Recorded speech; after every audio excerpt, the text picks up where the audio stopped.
Gen Z आन्दोलनपछि ठूला र पुराना राजनैतिक दलमा नेतृत्व परिवर्तनको विषय गम्भीर रूपमा उठेको छ। कांग्रेस, एमाले, माओवादी लगायतका ठूला राजनैतिक पार्टीमा नेतृत्व परिवर्तनको विषयले ठूलो रूप लिएको छ। पार्टीमा वर्षौंसम्म एउटै व्यक्तिको हालीमुहाली चल्ने, मुलुकको नेतृत्व पनि तिनै पुरानै दलका नेतृत्वको हातमा पर्ने र मुलुकमा भ्रष्टाचार र व्यथिति दिन प्रतिदिन बढ्दै जाँदा जेन्जी पुस्ताले भदौ 23 र 24 गते विद्रोह निम्ति आएका थिए। सत्ता राजनीतिमा पुराना र एउटै अनुहार दोहोरिँदा जेन्जी समूहले उनीहरूलाई सत्ताबाट मात्र फ्याकेनन्, भूमिगत हुन बाध्य समेत बनाए। सत्ता राजनीतिको खेलबाट बाहिरिएका कांग्रेस, एमाले, माओवादीभित्र नेतृत्व परिवर्तनको बहस सिर्जना भएको छ। कांग्रेसका सभापति शेरबहादुर देउबा, एमालेका अध्यक्ष केपी शर्मा ओली र माओवादीका अध्यक्ष पुष्पकमल दाहाल तीनैजनालाई पार्टी नेतृत्वको पदबाट राजीनामा दिन दोस्रो तहका नेताहरूले दबाब दिएका छन्।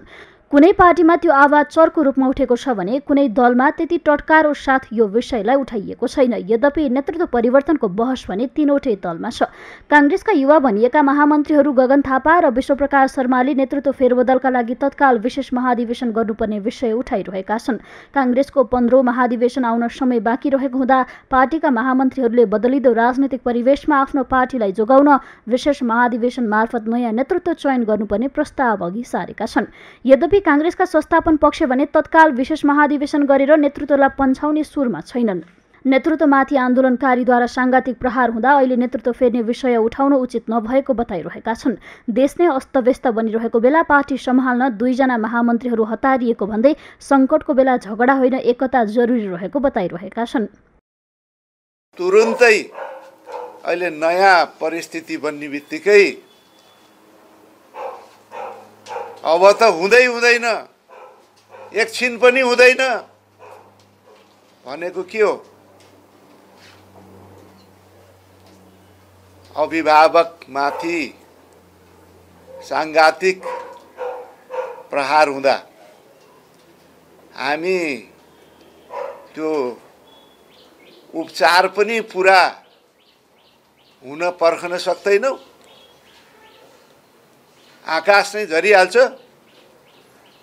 अवश्य पनि हामी मन्थन गर्छौँ नि। पार्टीभित्र पार्टीको केन्द्रीय समिति छ, संरचनाहरू छन्, त्यहाँ गम्भीर छलफल गर्छौँ। यता नेकपा एमाले र नेकपा माओवादी केन्द्रभित्र पनि नेतृत्वको राजीनामाको विषय उठेको छ। माओवादीभित्र त उपमहासचिव जनार्दन शर्माले लामो समयदेखि पार्टी अध्यक्ष पुष्पकमल दाहालको राजीनामा माग गर्दै विशेष महाधिवेशनका प्रस्ताव अघि सार्दै आइरहेका थिए, जुन विषय जेन्जी आन्दोलनपछि थप चर्किएको थियो।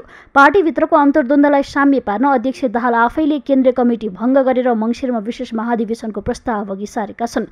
दाहालले शुक्रबार केन्द्रीय कमिटीको बैठक सकिएपछि आफू पार्टीको अध्यक्ष अब नरहेको बताए छन्, तर आफ्नै संयोजकत्वमा दाहालले विशेष महाधिवेशन गर्ने भएका छन्, जसमा उनी र उनले चाहेकै व्यक्ति नेतृत्वमा स्थापित हुने रणनीति रहेको उपमहासचिव शर्मा पक्षधर नेताहरूको भनाइ छ।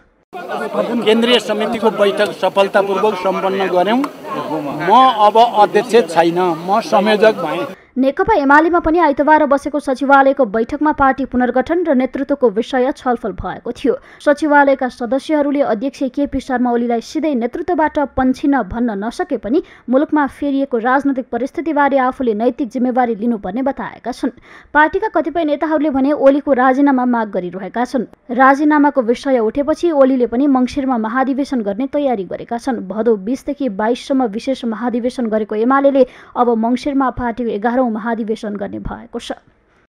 यसमा पार्टीले अब नयाँ ढङ्गले कसरी अगाडि लैजाने, हाम्रा नीतिहरूमा कहाँनिर थप पुनर्व्यवस्थापन गर्नुपर्छ, नेतृत्वको बारेमा थप के गर्नुपर्छ, हाम्रा शैलीहरू, हाम्रा आचरणहरू अथवा हाम्रा कार्य सम्पादनमा कहाँ सुधारहरू गर्नुपर्छ, नयाँ चुनौतीलाई सामना गर्न पार्टी कसरी प्रस्तुत हुनुपर्छ भन्ने बारेमा पनि हामीले छलफल गरेका छौँ र सम्भवतः केन्द्रीय कमिटीको बैठकपछि हामी छिटै महाधिवेशनमा पनि जानेछौँ। यद्यपि एमाले र माओवादीले पार्टीभित्रको विवाद साम्य पार्न महाधिवेशनको विषय उठाए पनि महाधिवेशनपछि तिनै व्यक्ति फेरि नेतृत्वमा दोहोरिने सम्भावना बढी छ।